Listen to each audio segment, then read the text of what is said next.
అమెరికాలో ఇప్పుడు ఏం జరిగినా ప్రపంచం మొత్తం ఆసక్తిగా గమనిస్తోంది. ఈ క్రమంలోనే వైట్ హౌస్ ఎక్స్ అకౌంట్ పై సోషల్ మీడియాలో చర్చ నడుస్తోంది. వైట్ హౌస్ తన అధికారిక ఎక్స్ అకౌంట్ లో ఒక ఆసక్తికర పోస్ట్ చేసింది. దీంతో వైట్ హౌస్ అకౌంట్ ను ఎవరు నడిపిస్తున్నారు అన్న ప్రశ్న నెటిజన్లలో మొదలైంది.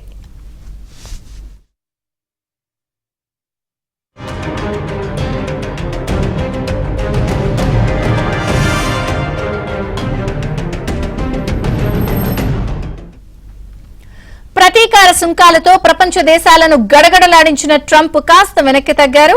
చైనాకు తప్ప మిగిలిన దేశాలకు టారిఫ్లపై స్వల్ప ఊరట కల్పించారు. అయితే చైనా దిగుమతులపై 125% టారిఫ్ విధిస్తున్నట్లు ప్రకటించారు.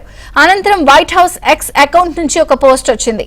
ఆయన పనిని ఆయన చేసుకోనివ్వండి అని అర్థం వచ్చేలా ట్రంప్ ఉపాధ్యక్షుడు జేడీ వాన్స్ ఫోటోలు ఉన్న ఒక పోస్ట్ ను పంచుకుంది. ఇది ఎవరిని ఉద్దేశించి పెట్టింది అన్న దానిపై క్లారిటీ లేకపోవడంతో ఈ అకౌంట్ ను ఎవరు హ్యాండిల్ చేస్తున్నారంటూ నెటిజన్లు ప్రశ్నిస్తున్నారు.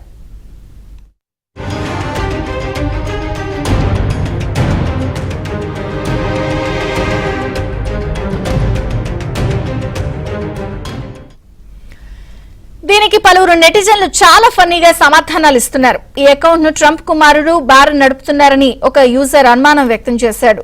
ట్రంప్ మనవళ్లు దీన్ని హ్యాండిల్ చేస్తున్నారని మరొక యూజర్ కామెంట్ చేశారు. ఇలా నెటిజన్లు పెడుతున్న ఫన్నీ కామెంట్లు వైరల్ గా మారాయి. దీనికి సంబంధించిన పోస్టులు సోషల్ మీడియాలో చక్కర్లు కొడుతున్నాయి.